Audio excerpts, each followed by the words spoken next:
Joining me now is GOP candidate and former Vice President Mike Pence. Thank you so much for joining me. I really appreciate it. I want to start by asking about... Thank you, Dana. Good to be on. Thank you. About your former boss. He is facing a potential third indictment over his efforts to overturn the 2020 election. You said you, quote, hope it doesn't come to that, and the American people should decide his future at the ballot box. But I just want to be clear. If the Justice Department has evidence that he committed a crime related to January 6th, you do not think he should be charged? Well, look, I know I did my duty that day under the Constitution. And frankly, as we traveled across New Hampshire this week to 10 events in communities across the state, I was deeply moved at how many people expressed their appreciation to me for the stand that we took for the Constitution. And I've said many times that the president's words were reckless that day. I had no right to overturn the election. But while his words were reckless, based on what I know, I'm not yet convinced that they were criminal. I mean, I obviously wasn't there for every meeting. I was busy trying to help reopen the government and the country after the COVID pandemic. I was spending a fair amount of time in Georgia, Dana, as you remember, in those special elections. But from what I know, I really do hope it doesn't come to that. And also for the reason that I do think the Department of Justice has lost the confidence of the American people. I mean, in one town hall after another across New Hampshire, I heard a deep concern for a perception about the unequal treatment of the law. And I think one more indictment against the former president will only contribute to that sense among the American people. And as I said, I'd rather that these issues and the judgment about his conduct on January 6th be left to the American people in the upcoming primaries, and I'll leave it at that. Well, part of the reason why people believe that the Justice Department is not being fair is because your former boss is telling them that's the case. I just want to follow up and to say, you're right. I remember you were traveling a lot and you weren't in every meeting that he had. This is what the special counsel has been doing, gathering evidence. If that evidence does point to an actual crime, you still think that it's better for the country that he not be indicted and held accountable? Well, look, it's not just what the former president has said about his situation. I mean, look, we had whistleblower testimony on Capitol Hill this week that, in all fairness, was largely ignored by much of the national media. Well, no, we did that, but I just want to ask about IRS agents that were talking about obstructions of investigations into the president's family, and then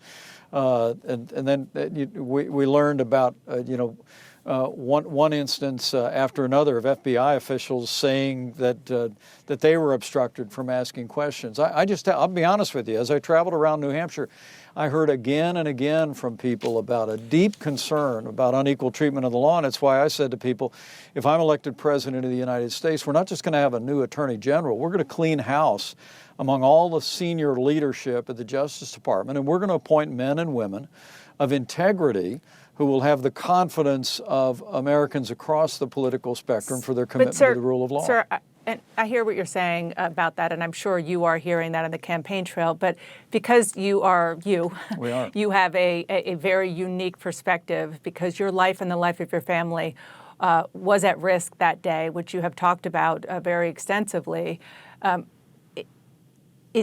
You still believe that the former president should be held to a different standard if what you experienced turned out to be based in breaking the law, and that is shown through evidence found by the special counsel's investigation?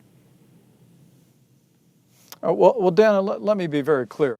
President Trump was wrong on that day, and he's still wrong in asserting that I had the right to overturn the election. But what his intentions were, and as you know, criminal charges have everything to do with intent, what the president's state of mind was. Sure. And I don't honestly know what his intention was that day, whether as he spoke to that crowd, as he tweeted during the riot itself. But for my part, from what I saw, as I've said, his actions were reckless. I believe that history will hold him accountable. I believe that Republican primary voters know that we need new leadership in this party. I know that some of the pundits and the pollsters think it's different out there, but I got to tell you, based on the enthusiasm and the support that we're seeing, not only across New Hampshire this week, but Iowa and states around the country, I'm absolutely convinced that we're going to have a new standard bearer in this party, and we're going to work every day to make sure it's us. I just have one last question about this because this is so personal to you. And when I say this, I'm talking about the potential for violence. Donald Trump said this week, talked about how his supporters might react if he is charged and faces potential jail time. I think it's a very dangerous thing to even talk about because we do have a tremendously passionate group of voters, much more passion than they had in 2020 and much more passion than they had in 2016. I think it would be very dangerous. Does that kind of rhetoric worry you?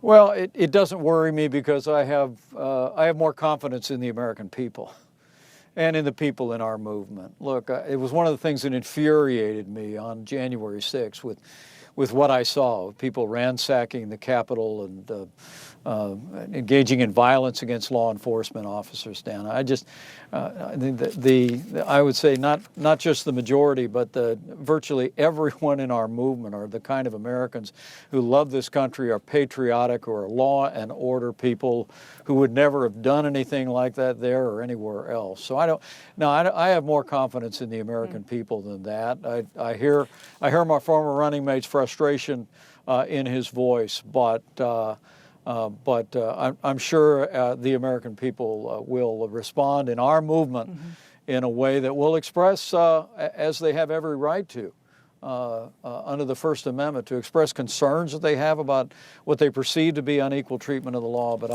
I'm not concerned about it beyond that. That's pretty remarkable that you're not concerned about it, given the fact that they wanted to hang you on January 6th. I want to move on to the issues that you were talking about. Well, Dana, wait a minute. Wait a minute.